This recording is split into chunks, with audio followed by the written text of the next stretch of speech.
What's up? It's the mayor of Slamtown, Johnny Impact, and you are in the epicenter. You're listening to Interactive Wrestling Radio, featuring the interactive interview, courtesy of WrestlingEpicenter.com. Hello, everybody, and welcome to episode 500. I feel like we should have like the Star Wars music if I didn't fear getting sued in the background right now. Disney will get you, man.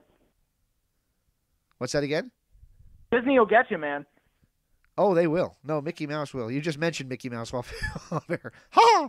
I'll sue your ass. Ha ha! How dare you? Those are my copyrighted dues. Uh-huh. All right. Very nice.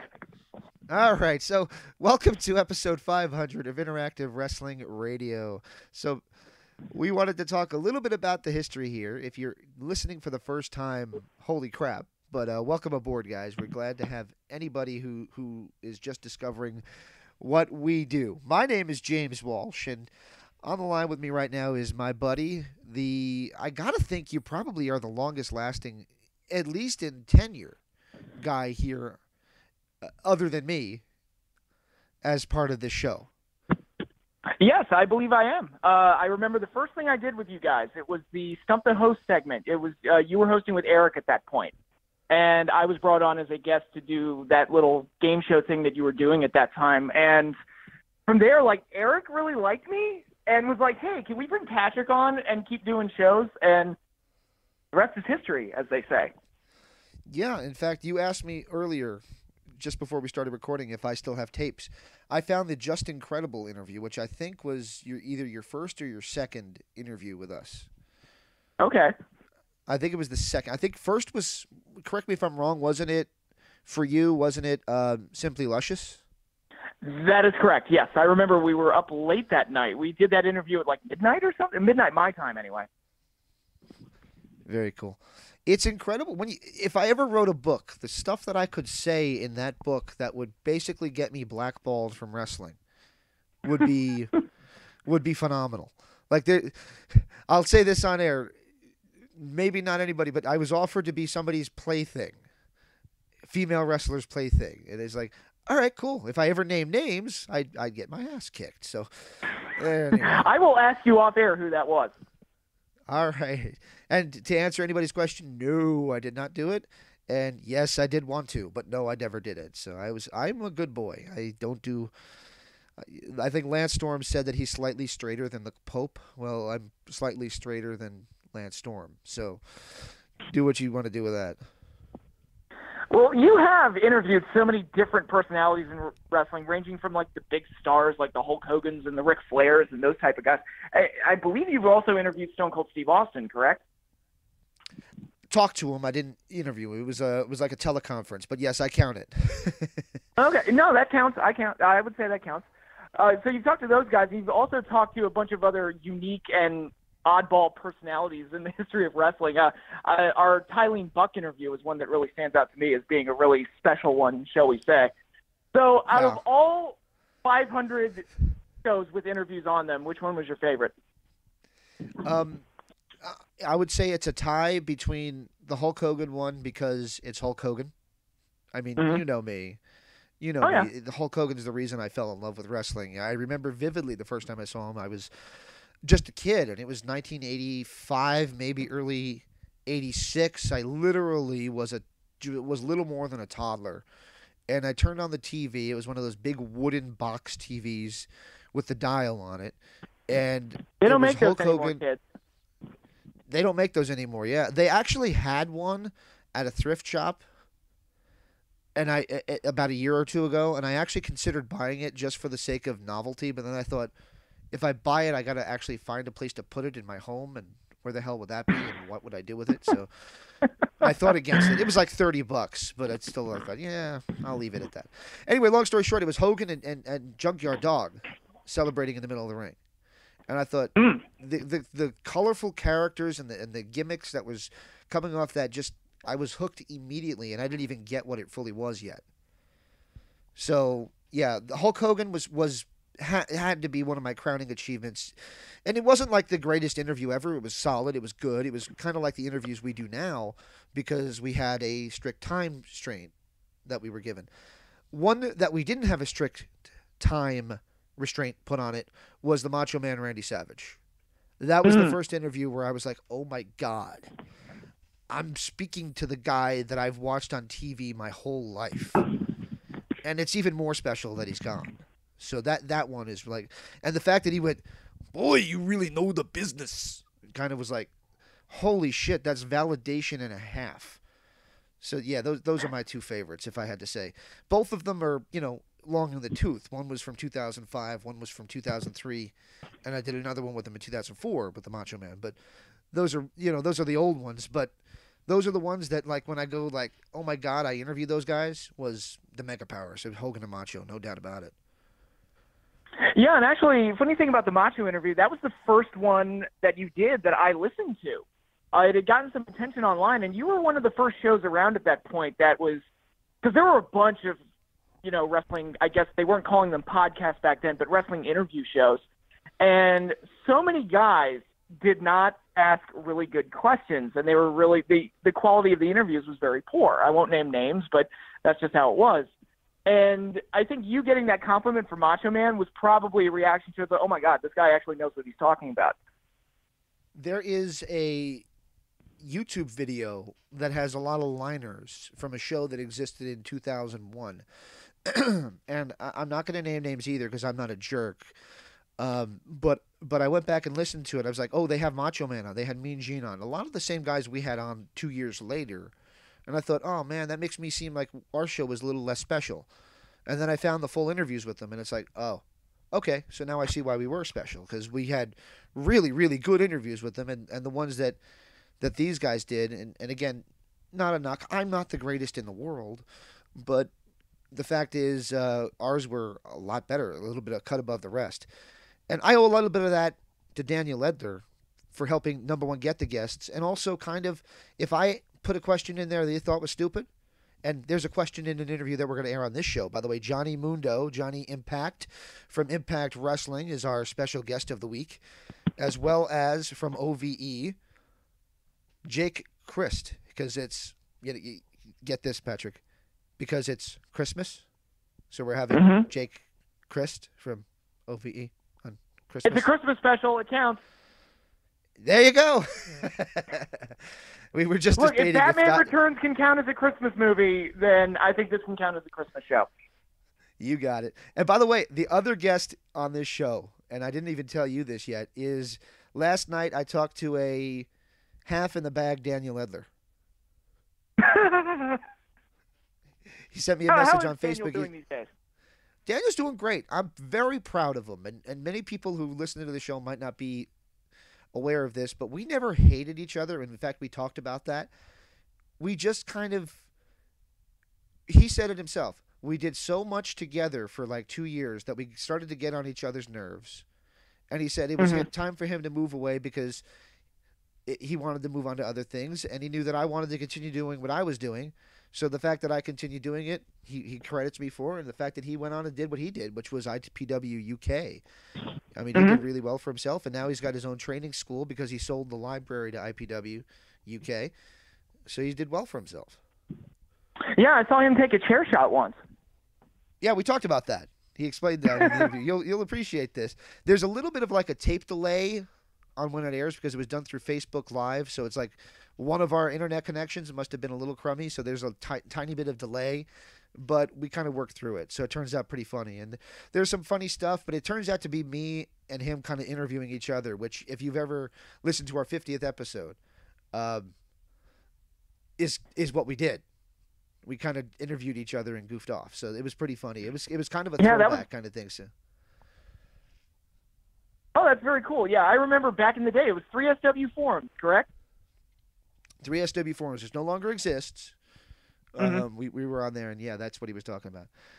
All right, so yeah, so that's what's on tap for today. We have Johnny Impact from Impact Wrestling, Johnny Mundo from Lucha Underground, if you will.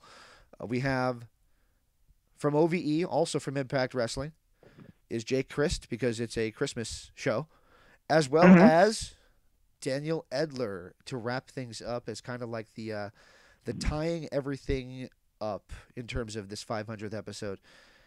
I thought a little bit about having a few other people on, but you know what? I think that it encompasses everything. If I have you and Daniel on, it's kind of like the whole history of the show ultimately. Yeah, It's God, 500. I first came on in like 2005, so that really tells you how long I've been attached to the site and how long you and I have been working together. So it's I'm not as involved as I once was, but it's always a joy to come on here and do these things. And that's my fault too. Part of the reason that you're not as involved as you once were, unless of course you got bored of doing it too, is that I was being a dick. I was not enjoying the overall WWE product, which I'm still not a huge fan of. I listened to your post WrestleMania 31 review. I listened to that. Yeah, I knew how you felt about WWE after that one. Yeah, Sting loses to Triple H, who then gets beat up by a woman. I don't care who the woman is. He gets beat up by a woman and sells for her better than he sold for Sting. It's like, and then people are surprised. Oh, we're so surprised that he didn't put over Jinder Mahal in India. Why does this surprise you? Oh my gosh. I'm surprised people complained. People were complaining. They're saying, well, it's his hometown. Jinder should get the win. And it's like, yeah, First of all, I guess that's right. But what? It's not his hometown. He's from Canada. Yeah. Well, where is Sanjay Dutt from? Sanjay Dutt's from like Detroit or something, isn't he? Yeah, something like that, yeah. But he's got Indian heritage, so when they went to India, he was like considered the hometown boy, even though I don't know that he's ever even been to India. I know his parents had, but I don't know if he had. So there you go. Okay. That's how it works. It's like that. It's different because nobody ever goes to India. This is like the first time anybody's ever acknowledged their existence in terms of the wrestling world. Impact Wrestling did it first, and then WWE did it.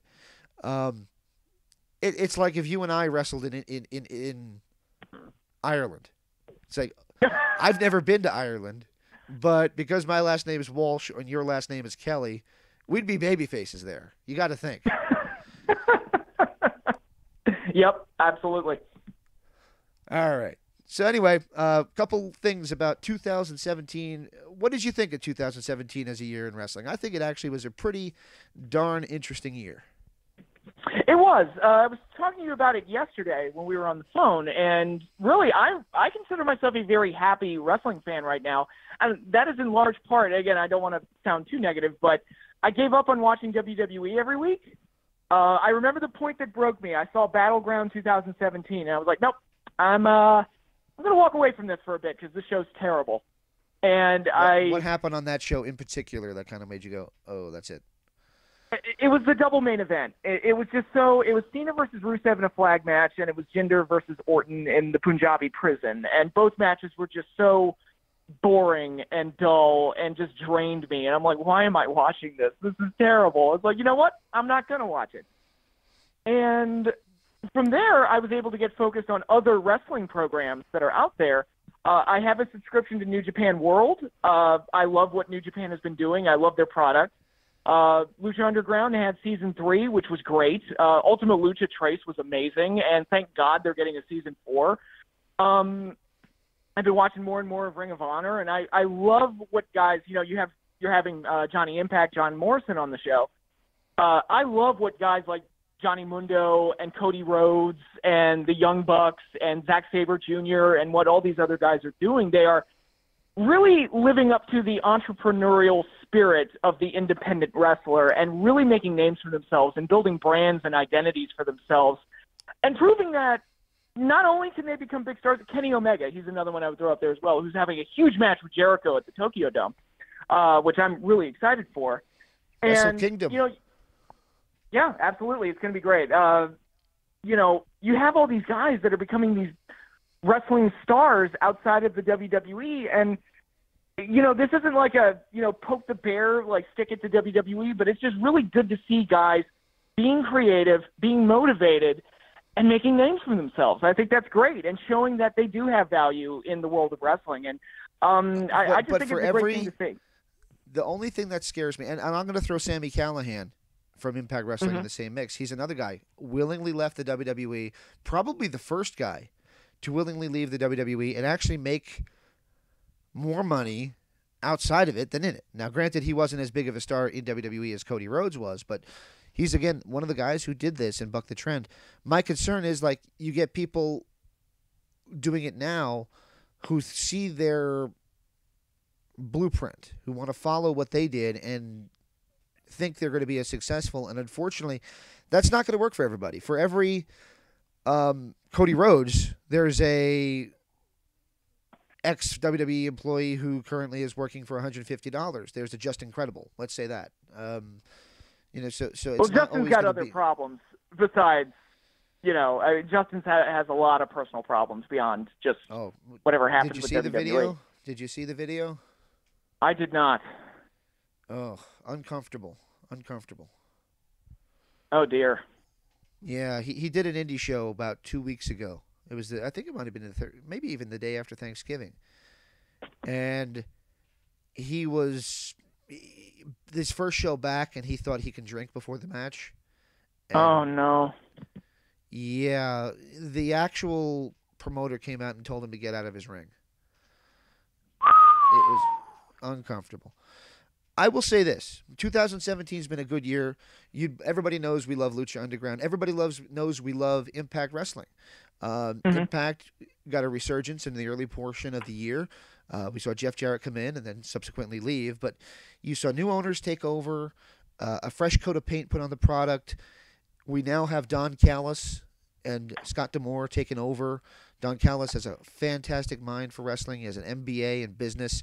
He's an intelligent guy, and we're going to see where they take the company. Kind of 2017, 2018 is going to be a restart for that company.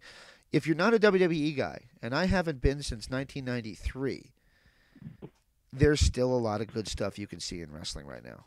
So absolutely, Lucha and I Underground think it's very and Impact and man, ROH. By the way, I want to praise ROH too. ROH is a company I used to rag on because the fans were so arrogant. And I mean that in the nicest possible way. They were like, well, we're pure wrestling, and maybe it's just a little highbrow for you. It's kind of like the people who try to sell you on progressive rock. It's like, all right, I could live... You got some catchy stuff there, but does it need to be 35 minutes long, or can we make that, fit in 6? It doesn't do it for me. So ROH now, look at their champions. The TV champion, Silas Young. World champion, Dalton Castle. Unbelievable. And those two guys, they're actually responsible for kind of sucking me into the ROH product because their feud was so well done. And it was not just work rate. Their matches were great, don't get me wrong. But their personalities, their personas, their mic skills, these things brought me in more so than, hey, this guy can do 65 flips in one match. Right. And that's what, and that, going back to Ring of Honor's old days, that's what set CM Punk apart from the rest, because athletically, Punk is far beneath guys like Austin Aries and Roderick Strong and Tyler Black, Seth Rollins, and a bunch of other guys. But Punk had the personality, and that's what made him a star more than anybody else. Right, and they've found a good mix of it right now. Their best thing to do is to stop segregating the talent. You don't need a Women of Honor Wednesday match. Believe me, people would still rather watch two women in bikinis or athletic outfits have a match than two relatively unknown wrestlers. And I'm sorry to say that, and you're seeing this with the women's revolution in WWE, with the women's Royal Rumble, which I'm not that keen on, but it's not because I'm not a fan of the women's revolution. It's because I just happen to think that's going to be a cluster. And then Knockout started that, by the way. I'll say this too, back in 2007, 2008, because people forget that fact. But long story short, what I was saying is, go ahead. They segregate it. They segregate the talent. The Women of Honor get their own special once a year on TV, which I guess would probably be coming up if they're going to do it again this year. Usually it's towards the end of the year. Just put them on the main show. You can spare 15 minutes and let the women have a match on there. Doesn't have to be every week, but do it. And put a belt on them. For God's sakes, the Women of Honor need a championship. The simple fixes for that show. Yeah. Yeah, that's crazy that they still do that. It feels like, I don't know, it almost feels like they're behind the times almost. When you look at what TNA did with their women and what WWE is doing now, they finally moved past that whole like supermodel thing. So at least we've got like actual trained workers having these matches. They don't always work, despite what they tell you, but it's nice to actually see real athletes in there. And it's like Ring of Honor. It's like, dude, you've got some really good girls. I think Kelly Klein is great. Like, showcase her, give her a belt. Kelly Klein is great. Mandy Leone, fantastic athlete. Brandy Rhodes is so far out of Cody's league. I don't care how much money he makes, and I think he'd admit that too. I mean, and that's just appearance-wise. Her work rate has improved since she's been in Ring of Honor. I think they're working with her. So there's a lot of interesting talent there that could be borrowed. Even Madison Raid made an appearance for Ring of Honor in November. Oh, cool. Now, she's still with Impact, but still, that was pretty cool to see. Yeah, and I want to go back to something you said about Don Callis, because it really kind of sparked something in my brain. And really, this is indicative of the type of mind that Don Callis has for wrestling. Don Callis is the one that helped set up Kenny Omega versus Chris Jericho, which is like the match outside of WWE right now. So I'm very interested in seeing what he brings to another company, because I think you're correct. That guy's a very smart dude. He's a smart dude. He was around in WWE. People don't remember it much. The Truth Commission. He was Jackal. In ECW, he was color commentator with Joey Styles on the pay-per-views, and he was Cyrus the Virus. And some of his stuff with Joey was 10 times better than Joey ever was solo. So, I mean, there's a lot of good stuff for Don Callis, and I'm hoping that that they take full advantage of what he has to offer at Impact, and hopefully we can see another upswing from Impact Wrestling, because I think they're on the cusp of something here. We'll have to see what that is. Yeah, 2018 is going to be a very interesting year, especially with Vince starting up a football league again, apparently, and a bunch of other things. I'm in favor of on. that, by the way. I'm in the minority here, but I'm in favor of that. But bottom line I'm is not everybody. Just because it's Vince running it, and I've seen him run a football company before, so history is not on his side. That's my catch-22 on this, and this is the last thing before we get to the show, the interviews. Johnny Impact is coming up next. I'm in favor of it, even though I am not the biggest Vince McMahon fan. In fact, I'm probably one of the few who is not. Like, he's the greatest thing since sliced bread. I'm not that way, but I'm in favor of this because there is a market for it. If you look at the NFL, the ratings have gone down this year, and it all has to do with people stepping outside of...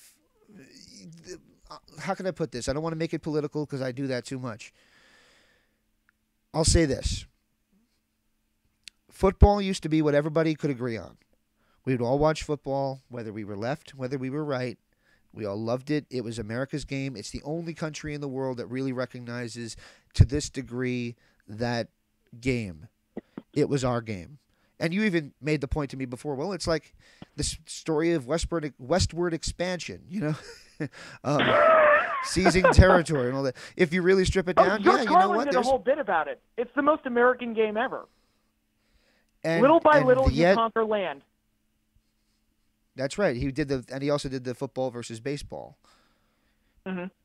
There you go. So, long story short, it feels like this season hasn't happened because so much of it has been taken away with BS social stuff that, regardless what side of the aisle you're on, it's become a political debate, and everything else in the world seems to be a political debate. I like having football not be a political debate. So there's room for another company there, whether there's the talent for it, whether there will be a successful run, because there certainly wasn't in 2001.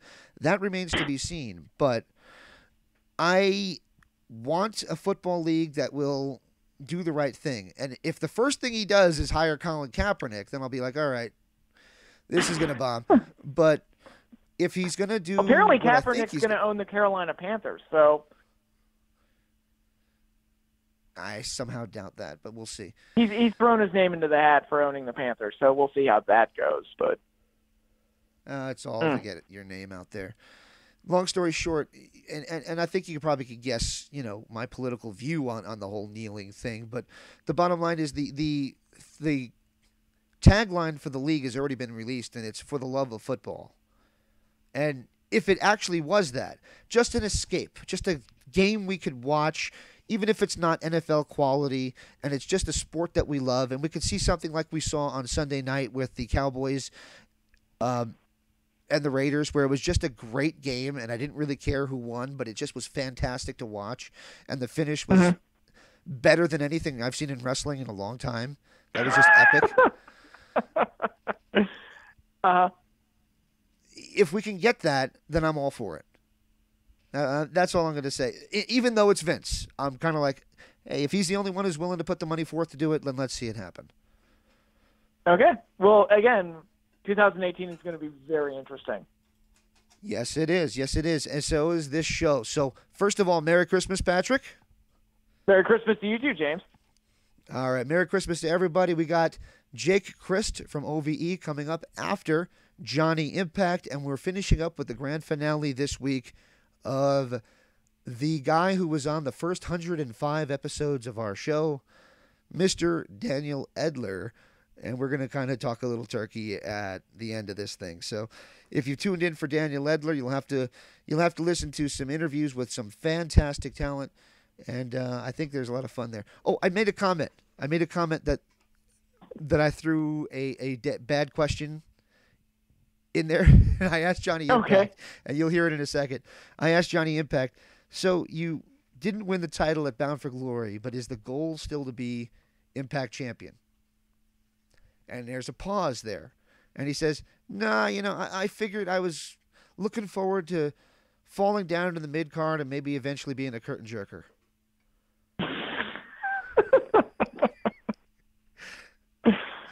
It's like, okay, I get it. I got to try and throw the softballs out there now and again. So that one went over like a lead balloon, but what are you going to do? Oh, man. Can't wait to listen to it. All right. And speaking of listening to it, I'll let you guys do that. Could have been like your New Jack interview.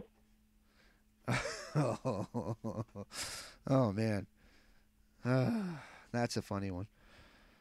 By the way, the last thing, that was a cool compliment we got. I did a write-up about the passing of John Cronus, who was actually the purpose of New Jack going nuclear on me. Cronus was still alive at the time. And I actually was complimentary to Cronus, and New Jack went nuclear.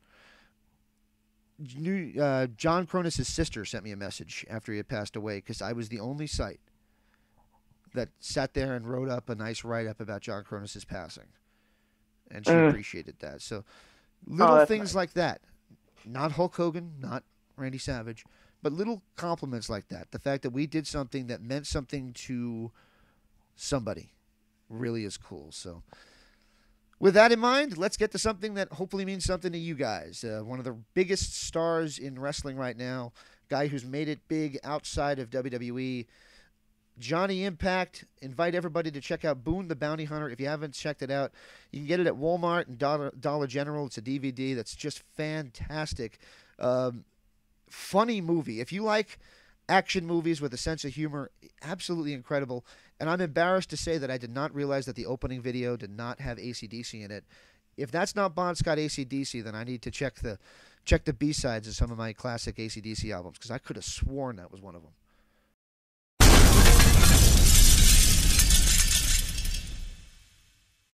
Hey, this is Taya Valkyrie, and you're in the Wrestling Epicenter.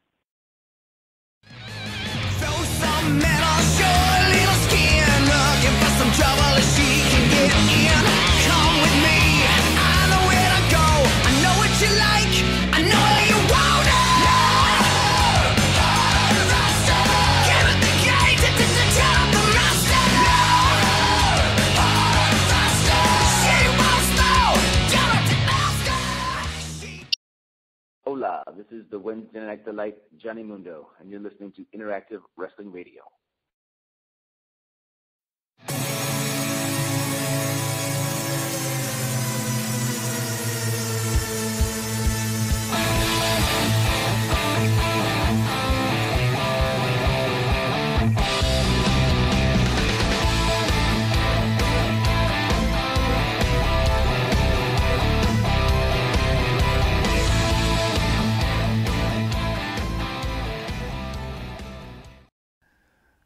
Welcome back to Interactive Wrestling Radio. Joining us on the Newsmaker line, it's the same guy, but a different name. It's the one and only Johnny Impact. Mr. Impact, are you with us?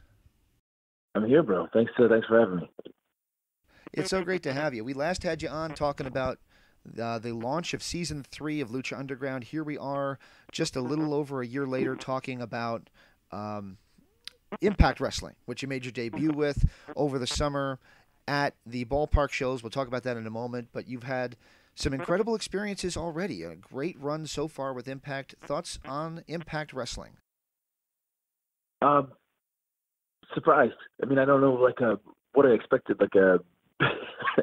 Some people have negative opinions of Impact for some reason. I noticed that before I even went there, and when I got there, I felt like a lot of the people in the locker room, Bobby Lashley, Chris Masters, Alberto El Patron, but people that I knew and got along with from back in the day, people in the office, kind of the same thing. And there's a lot of new people involved. Desmond Xavier, who I got to meet and work with on the Independence, Trevor Lee, same thing, and Eli Drake, who I really just got to start working with at Impact, that I think are super talented and nice. And maybe they're almost as good as Johnny Impact, even, which is a pretty high compliment coming from me. Absolutely, absolutely. So you've been Johnny Nitro, you've been Johnny Mundo, you've been a lot of other names. Now you're Johnny Impact. Are you digging the new name? Yeah. If I could do my wrestling career over again, I would just pick one name and stick with it the whole time. But since I've been switching, I'm just gonna keep on switching. Johnny Impact, sure. Might as well name yourself after the franchise, right? And actually, it is got a certain charm to it. It's, to me, reminds me of a really cheesy 80s name, like Johnny Impact. He was causing impact. I don't know. It's fun. It's a lot of fun, and then wrestling at its best should be fun. Absolutely. Your first appearances with the show, I say appearances because yourself and Taya did it. You guys appeared at the ballpark shows this summer up in the Northeast, and it seemed like it was going to be a start of maybe getting back on the road, and unfortunately they seem to have scaled back. Things are changing a little bit. Do you guys enjoy getting out there in front of the live crowd as part of Impact rather than just being on TV tapings? Yeah, I mean, absolutely. Again, one of the things that makes wrestling uniquely wrestling that you can't feel when you're doing a TV show or when you're taping a movie is the interaction between the live crowd and the performers in the ring. So, yeah, absolutely, I like live events. That's one of my first memories of professional wrestling when I was a kid, was going to the Great Western Forum and watching the Bushwhackers and Shawn Michaels and the Macho Man back in the day when I was growing up. So being able to do live events is really a cool thing. Excellent. Now, just after you did those ballpark shows, before you even were confirmed to be part of Impact, we spoke to Eli Drake, and Eli talked about you coming into the company and the possibilities, and we kind of talked about you then, and here it is now. You're a big part of it. He's your number one nemesis. I think he's a fantastic performer, especially on the microphone. Thoughts on your arch nemesis, Eli Drake? Well, what did he say about me first? I mean, I don't want to just say stuff about him without knowing what he said. Do you have any sound bites? Can you play anything? Did he say anything trashy about me? I can't play anything, but I can tell you what he said. Say what he said. He said you're a great performer. He said you're a great performer, but he said that he didn't understand why they were going out of their way to bring in new guys when they have an already stacked roster as it is. That's an exact quote. Well, I mean, they get a stacked roster, sure, but sometimes when you're playing poker and you have an opportunity to ditch some cards and pick up the ace of spades or maybe a wild card, you do that. You take that opportunity. I mean, sure, Eli Drake might be a jack or a king, but when you're showing your cards, the ace of spades always trumps those guys. So that's why Eli. And also the fact that is before he got to know me. So I think I don't know. I think he's probably happy with the situation. I'm just putting words into his mouth. And there's one thing Eli doesn't need. It's any more words coming out of his mouth. But I'm really stoked to be a part of the Impact roster. Very cool. Very cool. All right, so you've come close twice, and I remember my kid had a reaction at Bound for Glory when you didn't win the title.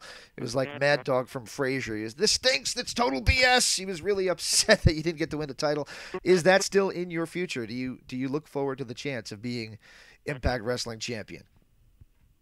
No, I think I'm gonna be happy floating down to the mid card and leave it at that. That sounds like fun.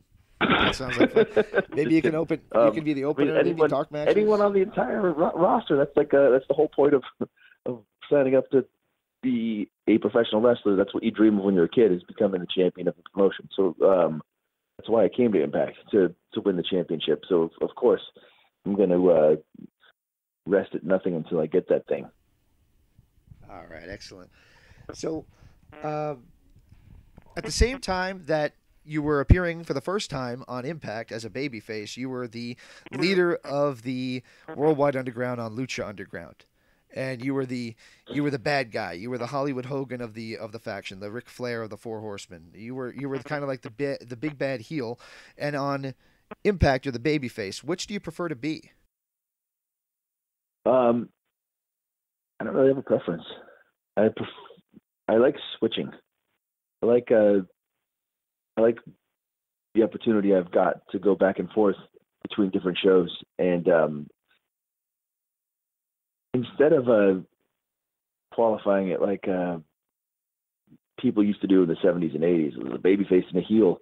I think what's happening now in 2017 is there's a lot less of that, and there's people just being them, and I'm just kind of doing me at all the shows. And I can make subtle changes, but a lot of times it's the people that I'm working with versus subtle changes about me versus the crowds, and my past actions in front of those crowds that determine whether I'm liked or disliked. And it's really up to the people, and it's really a cool thing for me to be able to go back and forth and do everything that I'm doing right now. Very cool. One of the cool parts of your persona is the entrance. It always has been a great part of your entrance. Your theme songs are always epic. Your current theme song at Impact, for whatever reason, it reminds me more of like a Hollywood, like a Hulk Hogan American-made kind of character, rather than the sarcastic Slamtown theme that you used in Lucha. Thoughts on your Impact theme, and might we ever hear Slamtown in Impact? Well, I take people to Slamtown regardless of where I go. I'm really digging my Impact theme, and we were talking about themes, that old school '80s Real American, Shawn Michaels, '80s rock is kind of like what I had in mind, man. Because like Johnny Impact seemed like such a fun name. I wanted to have like a fun rock vibe on the entrance. And it's cool. I'm really stoked that it pumps me up every time I hear it. I don't know. Let me know your opinion. Do you think the theme could use some lyrics, or do you think it's good how it is? If the lyrics are as clever as, and I'm not sucking up when I say this, but if the lyrics are as clever as Slamtown, I think it would be genius. If you could do something like that, that would be great. All right. So lyrics, yes, but crappy lyrics, no. Okay, good. No crappy lyrics. No. No like AC/DC latest album lyrics. That's like, well, okay. Oh, it's okay. No, that's touche. And I love AC/DC. I'm not ripping on them. I'm actually wearing an AC/DC shirt when I say that, so I should. I love AC/DC too. And actually, when you said that, I was like, I don't even know if I've heard their new stuff. But everybody loves their old stuff. Come on. Oh, everybody does. Absolutely. Yeah. All right. So speaking of AC/DC, they're in the opening segment, and one of their songs is of a movie that you're promoting harder than others. And my son, like I said, huge fan of yours. I've seen Russell Madness. I've seen Sinbad. But the one that you're promoting the most is Boone. Why so much for Boone? And by the way, I think it's the best of your movies. And why? How's that going? How's the promotion for Boone? It's going great. First of all, the opening song of Boone is by a band called Supergroup. SUPA group. That's not AC/DC? It's not AC/DC. They're like and they've been around for a long time. They've got 5, 6 albums, and they just have like an arena rock style that's a lot of fun. But they sound. I thought it was Bon Scott era AC/DC. Oh no, we could not afford AC/DC. Let me tell you. Boone has been going really well, and it's been great. I think a lot of people have chosen to purchase Boone and give it as a holiday gift, which I was just looking at the other day, which has been really cool. Yeah, the coolest thing for me about Boone the Bounty Hunter is, aside from selling foreign territories and learning the business side of producing and writing and starring in a film, is the reaction that I've been getting from people that have seen the movie. People have really dug Boone, which is cool for me because, like I said, I wrote it, produced it, paid for it, worked on it forever to finish it, and really tried to finish it at as high of a level as I could afford with money and with time, because sometimes with films you can. There's a quote that Michelangelo probably said: "Painting is finished when you put the brush down," and you can work on movies forever. And if you've never worked on a movie, it doesn't make a lot of sense when I say that. But if you've worked on any kind of post-production, and editing and sound design, you really can work on a movie forever. So to see how Boone came out and how people have reacted to it has been awesome. And like I said, it's one of my favorites of them. I mean, the scene where you're giving the magnitude of cheesy advice to the kid was just epic. That was just hysterical stuff. So my compliments on that one. Thanks. All right. Yeah, I feel like I could have gave poor / cheesy advice to that kid for hours. It was awesome. All right, so we interviewed Taya a few months back when she made her Impact debut, and unfortunately she missed out on the Canadian tapings. No secret that you guys are together. Will Taya be back in Impact when you guys return on January 10th to Orlando, Florida? Oh, yes. The Queen will be back in Orlando. She's really excited to be back. I'm excited to be back in Orlando. More so than just Orlando. I'm excited to come back for another set of Impact tapings. And I'm excited to see what's going to happen with 2018. I'm really pumped for what I've got lined up in 2018, for what Taya's got lined up in 2018. I mean, not the least of which is a sweet wedding on June 1st between the two of us. Really looking forward to that. And looking forward to Impact. Congratulations to you two, by the way. Thank you. Thank you very much. Probably the most important thing in my life ever is her. And I'm really glad that we found each other when we did. And now I'm turning this wrestling interview into a cheesy, sentimental thing, but that's what happens when you ask me about Tyler. We're both really pumped to be back for Impact in January. Absolutely. You mentioned 2018 is going to be a big year for you. Is there anything you wanted to kind of give a glimpse of? No, I got a couple things that I don't fully want to talk about. I booked a movie in China that I'm excited to go out there and shoot. It's going to be 3 weeks right after the Impact tapings. Got 5-Star Wrestling in the UK that's going to be taping on Thursdays. Season 4 of Beach Underground is coming back. Boone the Bounty Hunter is going to be available in a lot of the foreign territories that purchased it. Germany, South Africa, China.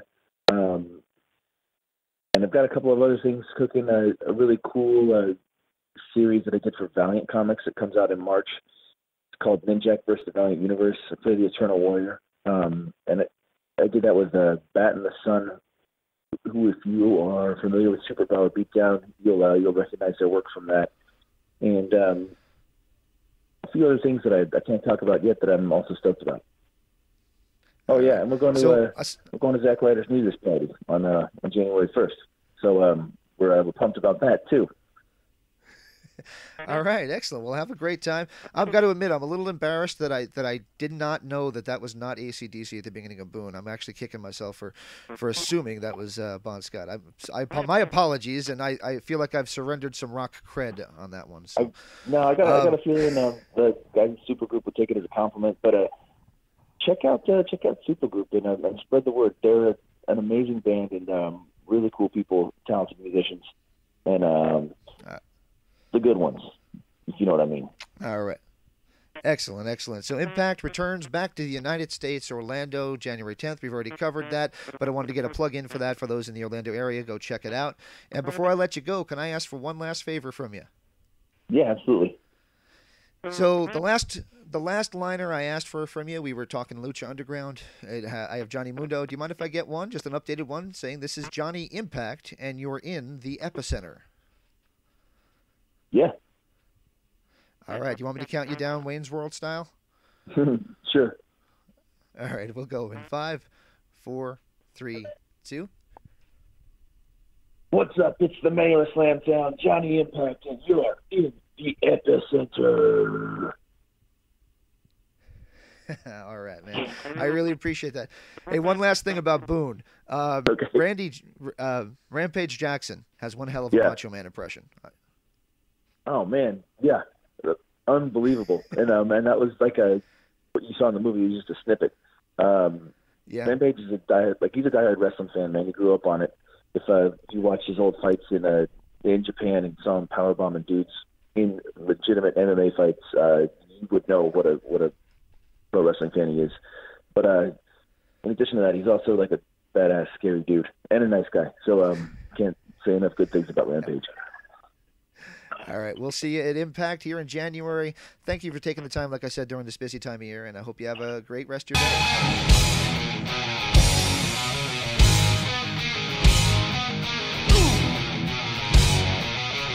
Come on. And it'll be to make you want a little more. And it'll be to make you need a little more. And it'll be to make you want a little more. And it'll be to make you need a little more.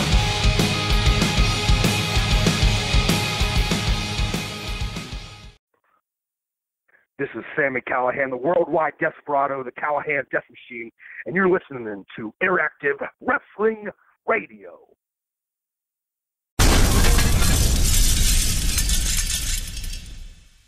Welcome back to Interactive Wrestling Radio. On the Newsmaker line with us right now is one of OVE from Impact Wrestling, Jake Christ. Mr. Christ, are you with us?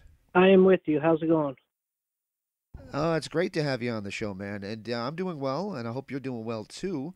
You guys made your debut with Impact Wrestling, finally on the real big circuit here just back in August, and already you've seen a whole lot of changes. Thoughts so far on your tenure in Impact Wrestling to this point? I can't complain at all. I'm very happy with everything that I've been a part of. As far as the changes and all that, I'm really I don't know exactly what is going on as far as what I'm doing as far as wrestling goes. Does that make sense? It makes perfect sense. You do what you do and let the office be the office, right? Exactly. That's the way I've always kind of taken my 15 years of professional wrestling. I just come and do my job. Exactly. Well, one of the changes that happened on screen was you were joined by your real-life friend, Sammy Callahan, at Bound for Glory. He's now part of the OVE.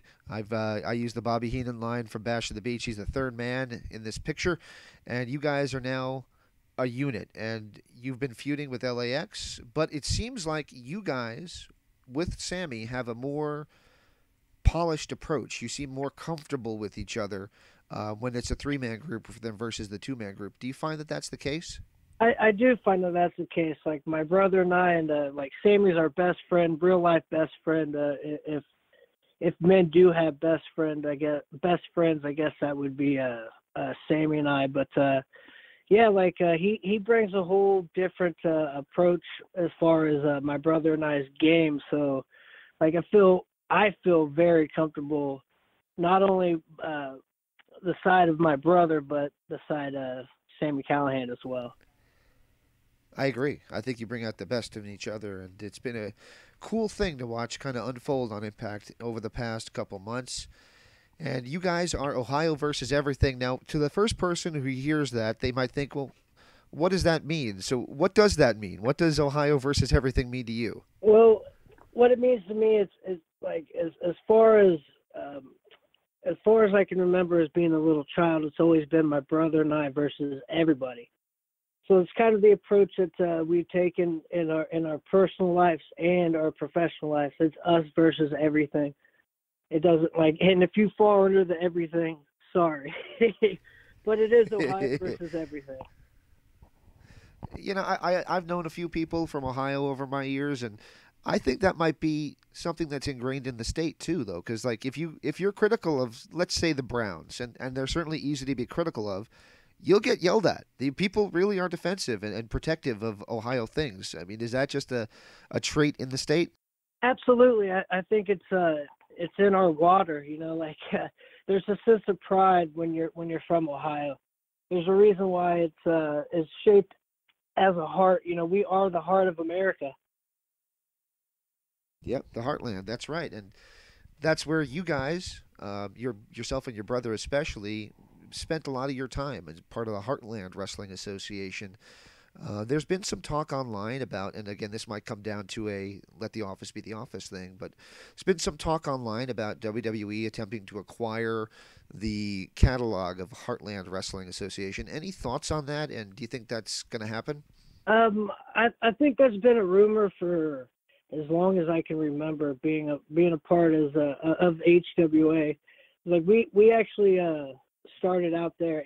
Sammy Callahan as well. That's where we actually really learned our craft and polished up our skills. But as far as the video library and being sold, I have no idea that could be, you know, the office being the office. But like, I remember that rumor going as long as like 10 years back. Well, it would have made more sense back then because they were the original development place where the WCW guys got sent when they first purchased WCW. That's where they went. Lash LaRue and the like went to HWA. So it make a lot of sense that they would have wanted that. So who knows? Maybe it'll happen. Maybe it won't. Maybe it'll end up on the Impact app. Who knows? The Global Wrestling app. It does make sense that like somebody should purchase that library because I mean, as far as the talent alone going through HWA at that time was just incredible. Absolutely. All right, so you guys have a incredible match coming up. It's probably going to have aired by the time we get this interview up. We're not live. It's going to be the first ever in North America no-rope barbed wire match to air on national television.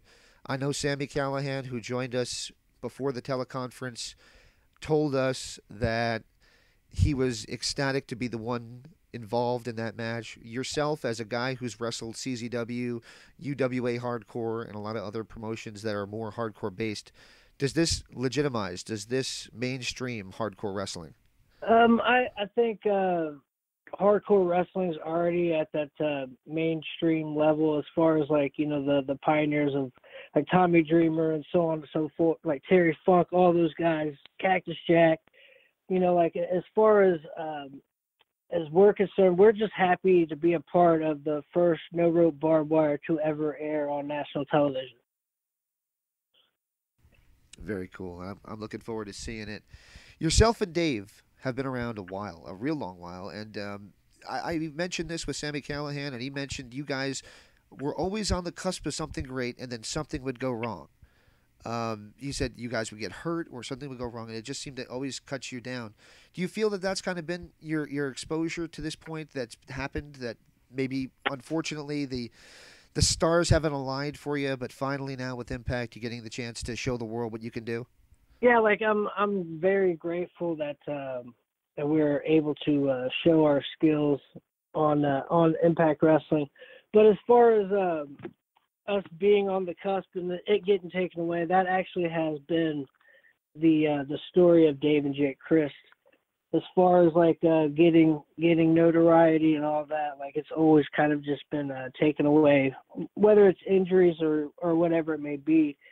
It's just the cards that was dealt to us, and to be completely honest, I'm actually very happy that it took 15 years to get to that point. It was like I feel like my brother and I and Sammy are polished to the point to where you can actually see that on television and know that these guys, they're no joke.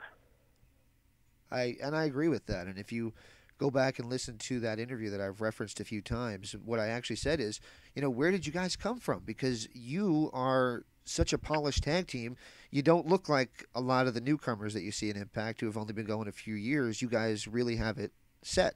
So take that as a feather in the cap. I appreciate what you've done. And, of course, leading into this interview, I've done a lot of research watching some of your HWA matches and so forth. I appreciate that a lot. But yeah, like it took us 15 years to actually get to the national level. Being on national TV with Impact is just, I'm grateful and I feel blessed. There was reports that you were considering retirement a few years ago, but the wrestlers talked you out of it. Is that true? As far as that's concerned, I was doing a little thing with my hometown promotion, Rockstar Pro Wrestling, where I was doing like a retirement tour there. But that was the only place I actually announced it. I was getting ready to have my second child, so like I wanted to take time away from the business because I wanted to do things right the second time around. As far as the first time, I missed so many things as far as my first child is concerned, and I just wanted to be there and take time off. And like I never really planned on retiring. Like that's what everyone kind of I don't know doesn't understand. Like it was a promotion type thing, but I planned on coming back. It just all depended on how my daughter grew and became independent as a child. Awesome. Well, that's awesome. Just a few more to go here for you. You mentioned Rockstar Pro Wrestling and the first ever Rockstars in Wrestling. The first guys actually to use theme music was the Fabulous Freebirds. Taking something you guys said during the teleconference a few weeks back when you kind of compared yourselves to a dirtier, grungier version of the Fabulous Freebirds. You might have said it as a joke, but if you really sit back and think about it, there's some similarities there. There is. Like I think Sammy and I were just, like you were saying, we may have said it as a joke, and then actually looking back and looking at the Freebirds, it's like, wow, there is a lot of similarities. Which one would you be? Would you be Jimmy Jam or would you be Buddy Rogers? Or well, what do you think? I could see as Bam Bam. Actually, I could see as Terry Bam Bam Gordy. I like that. I like that All right. I don't think there's any debate though that Michael Hayes would be Sammy though. Oh no, I think there's no debate. All right. So here we are. You guys have been feuding with LAX for a few months now, heading back to Orlando for tapings happening on January 10th through the 15th. You've worked Orlando, you've worked Canada, you've worked Ottawa. Thoughts on the environments, how they're different for the Impact tapings, and are you looking forward to heading back stateside? I'm actually looking forward to going back to Orlando. This is our third taping, so as far as comparing the two, I really can't compare the two up to this point because, like I said, we've only been at two tapings. I just know Canada was very cold and Florida was very warm, so I'm actually looking forward to going back to Orlando to be warm. Excellent. All right, so to wrap up, here we are. You've been tag team champions in Impact Wrestling already. You guys are really still newcomers. This is, as you said, your third tapings. You've only been there since August, but you've already established yourselves as one of the focal points of the company. Thoughts on going forward with Impact Wrestling, and what can we expect from OVE as time progresses?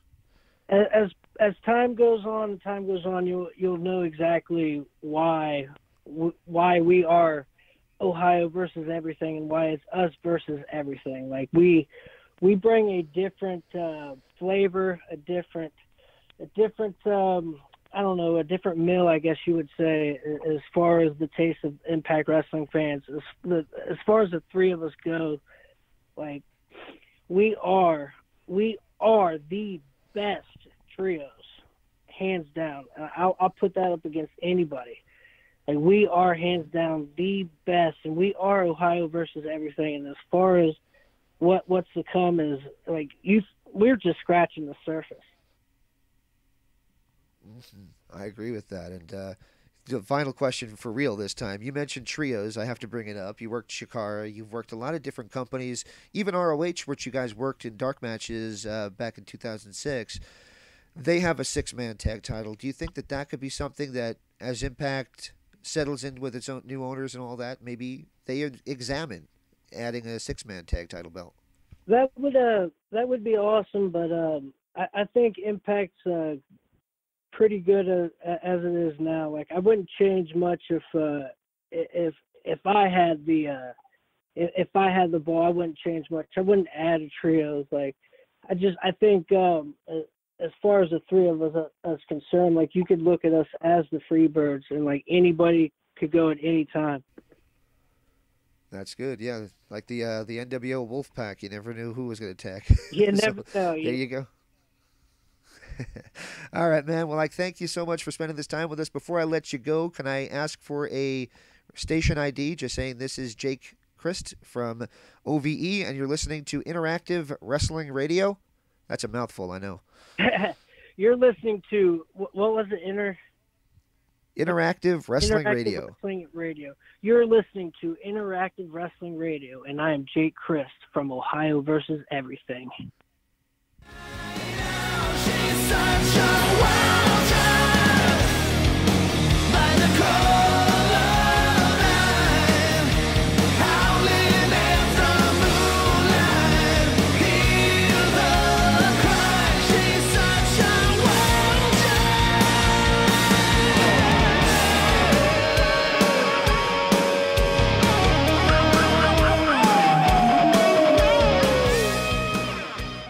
You maniacs, this is Hulk Hogan, the greatest of all time, and you're listening to The Blaze. So what you gonna do when Hulk Hogan in Blaze of Mania runs wild on you? So those who know our history know that I originally started with guys named Ben Turpin and Stuart Cooper on a show called Trinity Radio, because I owned a site called Metal Trinity at the time. But the biggest run I had in the early days and the days that I really learned a lot, was with Daniel Edler when we created the Interactive Interview, and that stemmed off of our working together on the website for Chairshots Radio, which Tom Zink was a contributor to, so our condolences to Tom Zink. Mr. Edler's just sent me a message saying that he's off his tots and is ready to talk. So, this will be the first time we've talked since 2005. Let's give him a call and see what happens, shall we? Mr. Edler, can you hear me? I can hear you. Can you hear me? I can hear you. This is the first time we've talked in 12 years. I know. That's a fucking long time, isn't it? Yeah, we're still alive, though. Are you all right? Yeah, mate, I'm good. I'm a little bit worse for wear for the drinks, but I'm good. I went and saw In Flames tonight. In Flames of Mice and Men. In Flames, isn't that the female-fronted metal band? No, that's pretty Kitty. Kitty's a female-fronted female, but yeah. No, they're like Sweetie, Germany, Sweetie. Oh, I know who they mean. Oh, who you mean? Yeah, cool. So you say you've had a few in you tonight, so you're a little loose. This is it. I've been drinking vodka for about, what time is it now? Like 6 in the morning. It's about 12 hours. You know.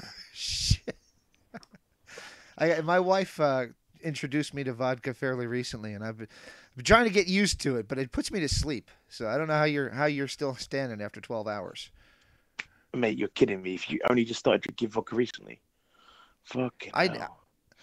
Beer. Alcohol. I drink beer, but I never really had vodka. She kind of said, "Got to get vodka," so she gave me a cup of half vodka, half Coke to kind of lull me into it, and shit, it went right to my head. I tell you, the vodka you got to drink is Grey Goose. What's it called? That's the type of vodka. Grey Goose. Grey Goose the type vodka. Of vodka. Okay. Yeah, man. It's smooth. It's so smooth. Awesome. awesome. Well, I'm recording this, by the way. Is that okay? Yeah, I figured.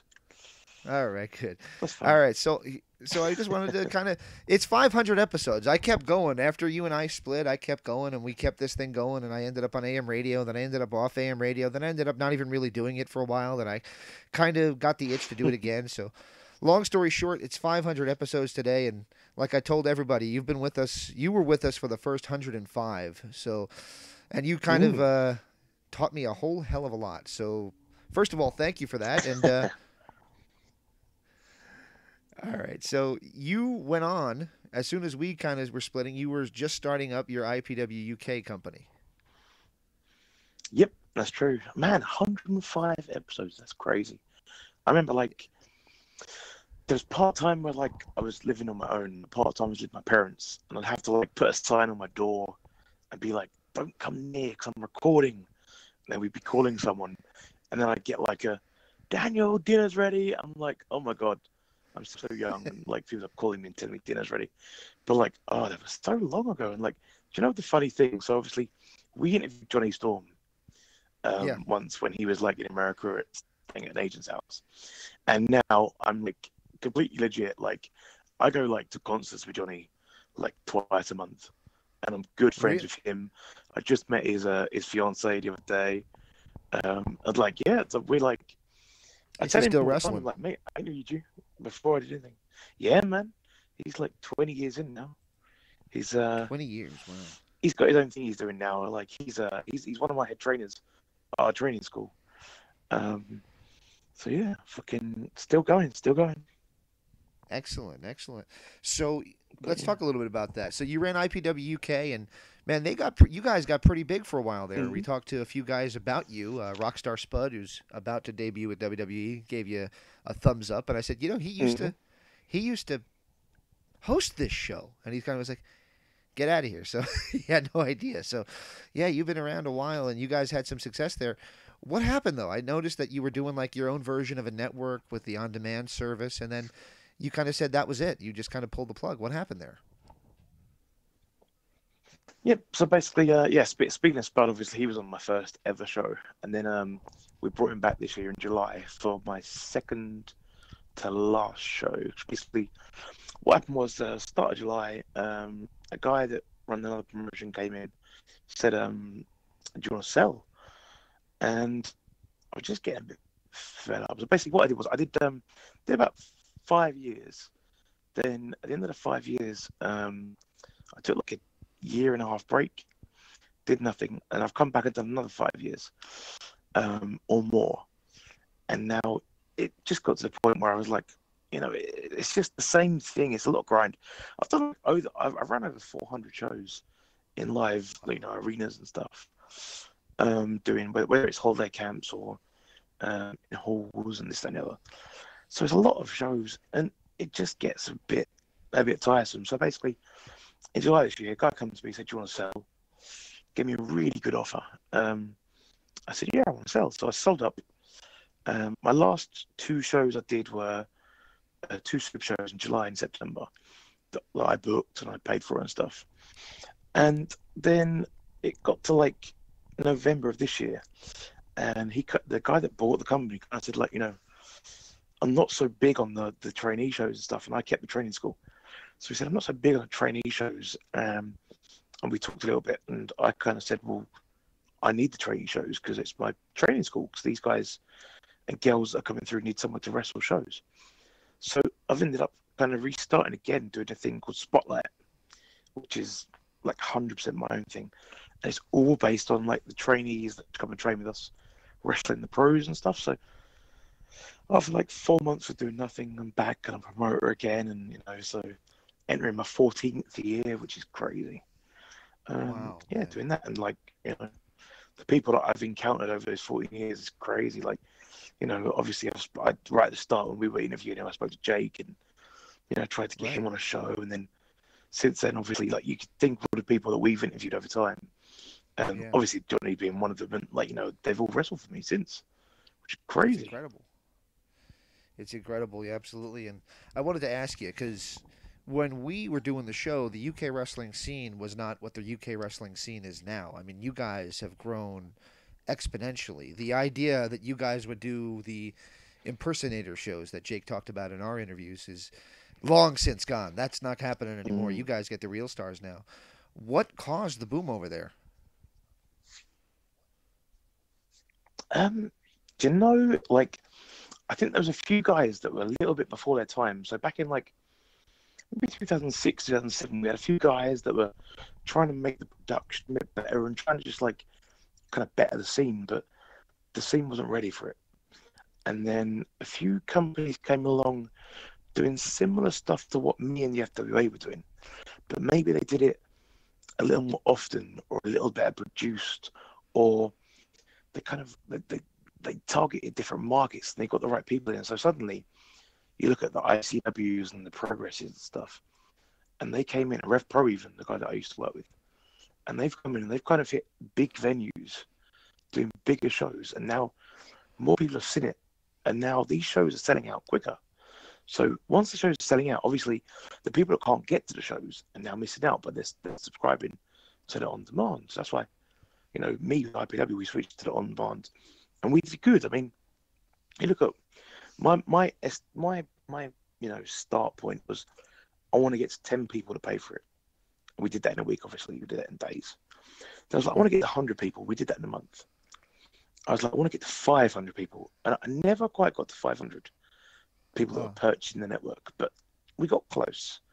We got, you know, we got to 350 and stuff. So I was like, you know, I'm thinking about people that can look at it and see, and people are just, they're looking at the stuff on the networks, for me, ICW and stuff, and you know, like Rev Pro and Progress, and they go into the shows. And they've got these bigger crowds and bigger, like, whatever. As a result, you can do, on one night, there might be 10, 15, 20 promotions running the same night. And they've all got people on shows. So all the wrestlers get to wrestle 3 times a week minimum. They can run midweek, they might want to do camps. They could easily work 7 matches a week. So now, all these people that maybe, like, if you're wrestling in America, you might get Friday, Saturday, occasionally a Sunday. No, I get a lot of Americans tell me, God, people just don't run Sundays in America. So you might do a Thursday, Friday, Saturday, maybe. But over here, you can cover 3 weeks and you can get 20 days work. So now, all the British people are working so much more. So as a result of working more, they're getting better and better.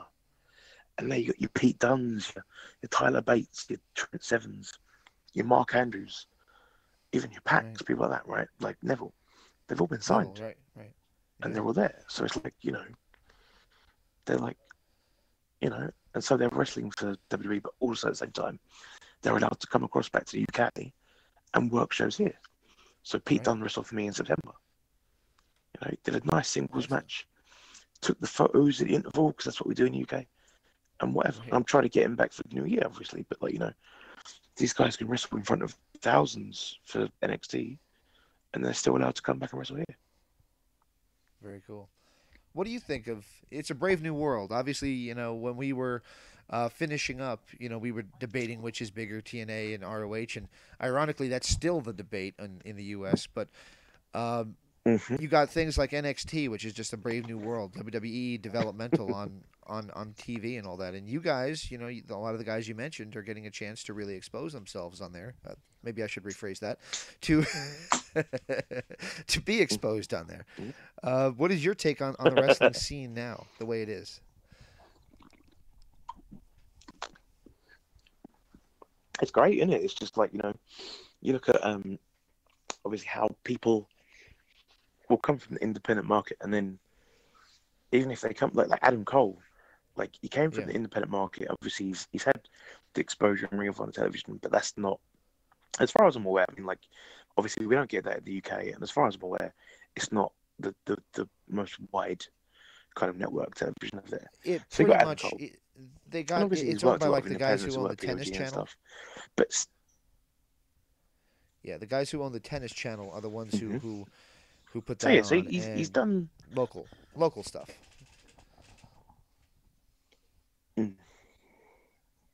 So he's done bits and pieces, but nothing that's, you know, on a much wider scale. And he's done PWG, and all these bits and pieces. But as soon as he came up NXT, everybody in that big arena still knew his catchphrase. So you've got this independent, not exposed independent worker that's come in, and obviously with Kyle O'Reilly. And Kyle O'Reilly, I mean, all these, I mean, I just like to bear in mind that Kyle O'Reilly, Adam Cole, Bobby Fish, all people that wrestled for me before. And so they've all come in, and you've got the Undisputed Era gimmick, and they're doing there with Roderick Strong and this, that, and the other, and again, him, Drew Galloway, they've all wrestled for me. It's kind of weird, because like watching NXT, it's kind of like a who's who of people that wrestle for me, which is weird. Right. But anyway, we're moving forward. Yeah, so you got these people that come in from the independent scene, and now all the people that are watching this WWE product, NXT, all know their catchphrases, they know the gimmicks, they know what's coming in.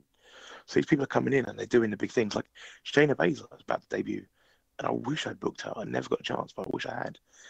And she's coming in doing the thing. It's like so cool that people can go out and they can wrestle. They can do their stuff on the independent. They can hone their skills. They can get signed. I mean, you look at a guy like Matt Riddle, who, like, if you take away the fact that he likes to smoke a bit of weed, right? You take that away, he'd be signed by every company because he is so good.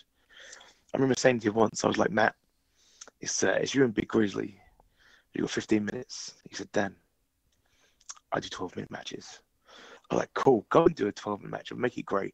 And he did a fantastic 12-minute match, and he's worked for me like 5 or 6 times, but he's like, Dan, I do 12-minute matches. It's like, cool, you go and do your thing, because you obviously worked on these 12-minute matches for so many companies, and you know what you're doing, so go and do your thing. So if I say 15, ignore me, go and do 12, and make it the best 12, and he does.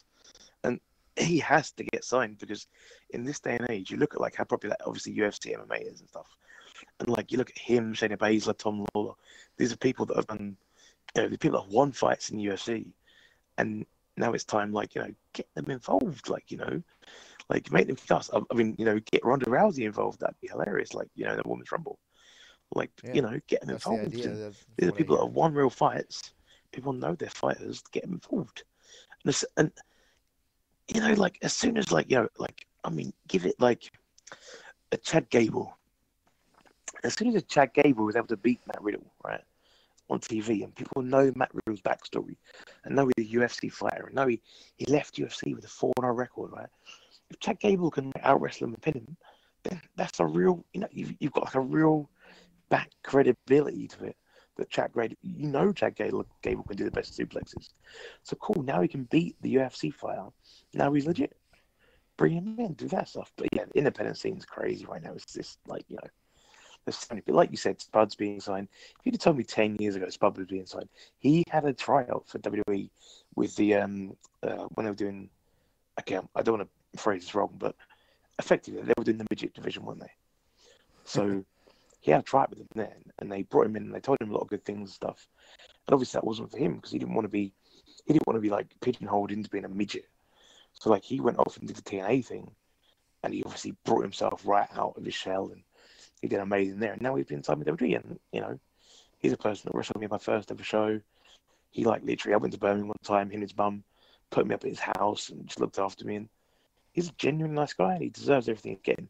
But 10 years ago you'd never have got it, but in this day and age you can. So there you go. Good for him. So you talked a little bit about your training school. What is the difference between IPW UK as it was and the training school as you're running it now?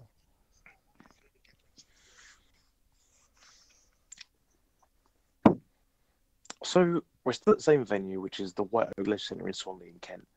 It's like 25 minutes outside London. We're doing a thing in the new year where if you come to our first session in the new year, you get a free session. We normally charge double. We're doing a free session for people that want to come and get involved for the first time.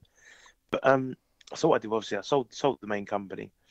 We need to do these training shows for people that want to come through, and it's only a small venue we run. It gets 100 people, maybe 110. And so we just run a small venue. We're going to do it every month this year. It's just about people that come through training school getting in front of the crowd for the first time, because there's a famous British wrestler called James Mason, and he did a TNA thing back in the day. It was him, Dean Mark, Frankie Sloan, when they did Team UK, the very, very, very first time, 2003 or something. Back in the and James is part of that team, and he's been around forever, and I'd imagine has probably wrestled exactly the UK, what was it, the World Open, or whatever it's called, when the Mexicans, the Canadians, the USA, and the UK. And I mean, exactly the X Cup, this one. So I mean, James Mason's been around forever, and he probably has the most matches of any British wrestler, because he will go around, he'll work all the holiday camps, all the hall shows, everything. He'd work every show he could, but he'd do himself, and he'd wrestle under a mask as well. So he'd be on the show, he'd maybe do 2 matches, maybe do a rumble as well. Right, so in the space of 2.5 hours, he might wrestle 3 times. So he's probably got the most matches of any British wrestler at all under his belt. Maybe him and probably Robbie Brookside equal. So he said to me one time, he said, look, you got a really good class. He said, what they need is they need to wrestle in front of crowds. Because if they're wrestling and training, obviously, you got your friends that are all they're trying to be a crowd for you and trying to look after you. But it's not a crowd. It's not a real reaction from a crowd. So I said, you know what? Cool, fine. So we got this obviously great trainers like Johnny Storm, the trainers for the school. But now we need to do these shows. So I said, 2018, what we'll do is we'll split off. We'll do it a bit separately. We'll call it Spotlight, because I ran a show this year called Spotlight. I really like the name. So I'll do a Spotlight. I mean, we bought a new ring, we bought a new title belt, and I've spent more on the title belt than I did in the ring. And I mean, the ring cost a bit, so this title belt's going to cost me an arm, a leg, and a fucking new family. But yeah, so we're doing these shows, doing 12 shows a year, and the plan is just to get the trainees onto shows and just get people seeing them. We're going to film them. We're going to put them on YouTube for free, just so people can see, where these guys and girls are coming from. And a lot of them have been with me since. I mean, some of them have been with me since the beginning, which is like when we started training in 2007. That's 10 years. Some of the guys that are working the shows, the rest of them have been like 3-4 years, and some of them just started a month and a half ago. So we're getting everybody involved, doing these 12 shows, getting people on the shows, getting them experience in front of the crowd. And 2 of our guys just had a WWE tryout, which was kind of cool. And it was nice getting the message from them guys going like, thank you so much, you've done so much for me, I really appreciate it. And I'm like, all I did was like, put the shows on. And one of the guys, Sammy Smooth, we did a lot of big matches with him. We did him against like Tommaso Ciampa, and a few other guys, and we did some big matches. And he just had a WWE tryout, and obviously it all went well. And I'd love for one day for one of our guys to get signed, because I've seen a lot of British guys get signed from different companies and stuff, but I want one of us to get signed. And then just I think Sammy Smooth is the guy. He's probably the one that's got the best chance. But even the guys outside of our company now, you see like Mark Haskins, I gave him his nickname, Star Attraction. That was years ago. Like him coming across, Zack Sabre Jr., Marty Skrull, all these British guys like Walter, like European guys coming across and working PWG and Evolve and all this stuff. And they're coming across. And years ago, it was like, cool, we're bringing all the Yanks across to the UK. But now it's, look at the PWG bowler, like this year just gone. Maybe like a third of the field or more is like, kind of like European guys, like Australasian guys, like bringing them all across. And it's, now we're getting the exposure we deserve. You look at like a Marty Skrull, like 4 or 5 years, give it like 8 years ago, I gave him his first ever singles match against the international opponent. It was him against Taiji Ishimori. Ishimori beat the shit out of him. Ishimori, really oh man. But he come back after, he's like, thank you so much. And now he's part of the Bullet Club, and the Bullet Club guys are making millions. And now he's in TNA. So it's crazy how it goes full circle, isn't it? Like Ishimori versus Skrull on one of my shows in 2008. And now Ishimori is like TNA guy and Skrull's Bullet Club. It's funny how it goes full circle, isn't it? All right, so I promised I wouldn't keep you long. You're always welcome to come back and talk, but I wanted to ask you about something I saw probably 10 years ago. It made the rounds when you took a chair shot, and it was posted on YouTube. What's the story behind you taking a chair shot? Oh, God. Oh, I did, yeah. So it's a funny story. So basically, there was when I first started doing IPW, there was a company called the FWA, and they were the ones doing all the bringing. They did like AJ Styles coming across, Christopher Daniels coming across for the first time, all the big indie names at the time came across for the FWA. So they were doing a show in Broxbourne Civic Hall, which is a fantastic venue, like a really like historic venue of new British wrestling in the UK. And Dragon Gate have done shows there, and Noah have done shows there, and like Ring of Honor. And this is before all of that. They said to me, "Look," I said, "Dan, so we've got this show coming up. It's called Hotwired, and we just don't have the budget to run it anymore. Do you want to take over the show at 4 weeks' notice?" I was like, "Yeah, sure, no problem." So we packed out the card. Colt Cabana was on it. We did Neville versus El Generico, so Sami Zayn, in a singles match, and that was obviously amazing, and a few other things. And Tommy End, so Alistair Black was on it as well, and it was a great show. It really was. And we took out a venue. We said, "Look, we'll do this thing, but what are you going to do after this? If we run this show, what are you going to do?" And they're like, "Well, we're going to stop. Like we can't afford it anymore. We haven't got the budget. No one really kind of wants to run these shows for FWA. So you take over, and good luck." And then the guy that was running at the time, Greg Lambert, he's a really creative guy. He said, "We shouldn't just quit. We should go out properly." He said, "We'll do a storyline. What will happen is we'll do a big storyline. We'll kind of get it up on you on the first time because you're in our venue and this, that, and the other. And at the end of it, you guys go over." So that's what happened. But obviously the start of it was Greg Lambert coming out, running me down, because the end of the show was our guys just a big TLC match. It was amazing. I'm in the ring with the guys. Best thing, best feeling, big hugs. We're in Broxbourne. It's great. So Greg comes out and runs me down. And I practiced this promo like 3 times with him. I was so nervous because I don't do, getting involved a lot. I'm not a big fan of that. I'm not running shows to put myself over. I'm not running shows so people see me. I'm running shows so people see the best talent. And I'm not, I'm not a talker. But anyway, Greg says, "We'll get involved and we'll do the promo." So we do this big promo. And it went so well. It was amazing. Looking back on it, I really wish I wore a shirt. I wore a polo shirt. I wish I wore a shirt or a suit or something. Looked a bit smarter. But anyway, so we do this big promo and it goes great. And at the end of it, we cut the lights. And the FWA, most recognizable guy, he's 6'9". He's big guy called Alex Shane. Big guy. Now he's like the guy that does Wrestle Talk TV, and he's a big television producer. Back in the day, he's a wrestler. So he comes out and he hasn't been seen in Broxbourne in ages, and he's FWA stalwart, and he's like the main guy. And he comes out and he says to him, he says, "We're going to finish it with a chair shot, me on you." I'm like, okay. Well, the plan was that he wrestles the final match, he loses. So that's cool. You can get it up on me now because we're going over at the end. So that's fine, no problems. He says, and this is a funny story, and everyone tells this story and takes the piss out of me, right? So, but it's fine. He said, "Dan," he says, "don't put your hands up." I said, "Why?"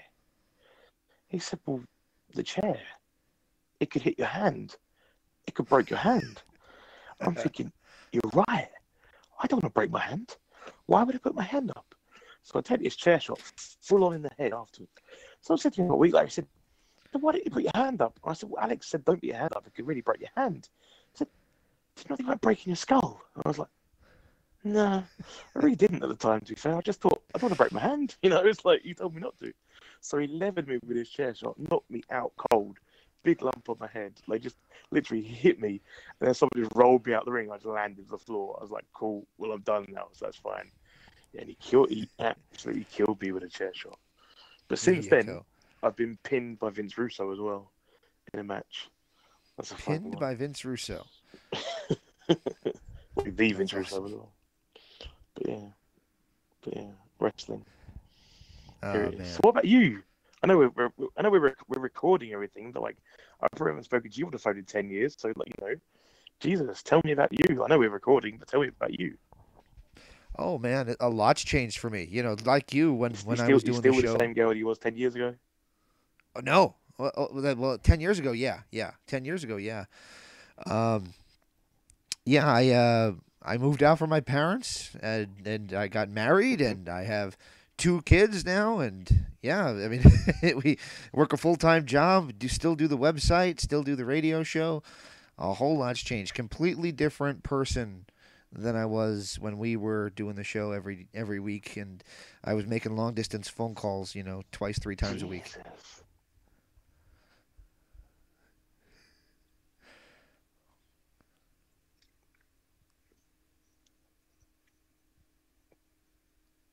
Oh, I know, man. For that 5-part interview, me, you, and Nate. Oh, wow. Time flies. There you go. Well, I want to say Two something, kids. man. Unbelievable. 2 kids is right, yeah. So I want to say something to you. I'm very, very, very glad you and I kind of sat down and talked. I talked to the guy that I've been doing the show with. I kind of just do it solo now, but I've been talking to him, and I said, yeah, Daniel Edler's going to come on, and we're going to talk about things. And he's like, I thought you two hated each other. I'm like, no, we butted heads a lot at the end, but I don't think we ever hated each other.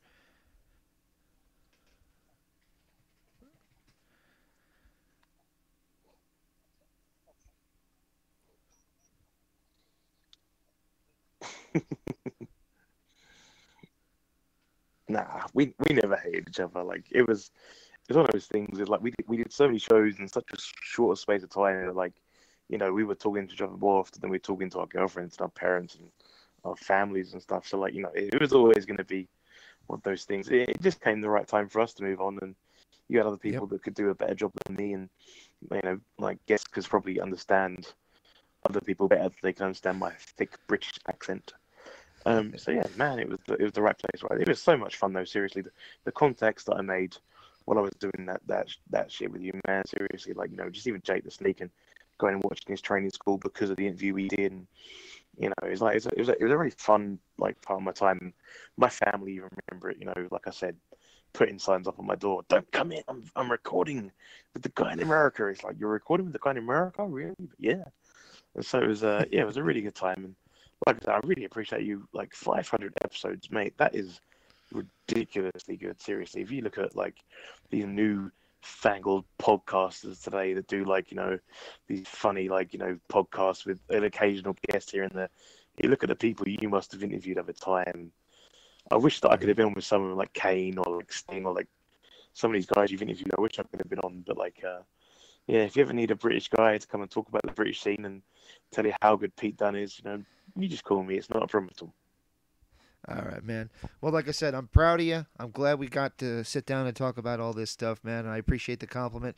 Thank you for the first 100. And hey, I'll tell you what, I'll talk to you sooner, I hope, than the next 12 years, so we don't have to join together in, episode 1000.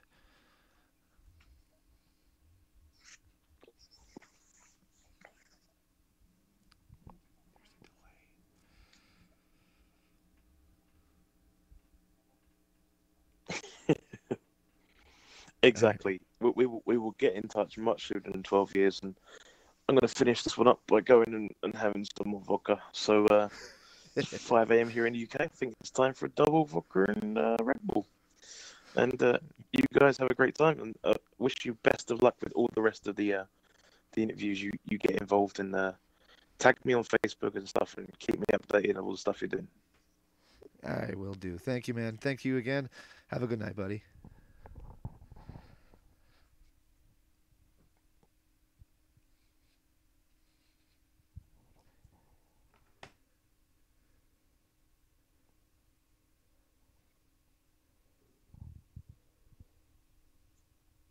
A pleasure. Thank you, James.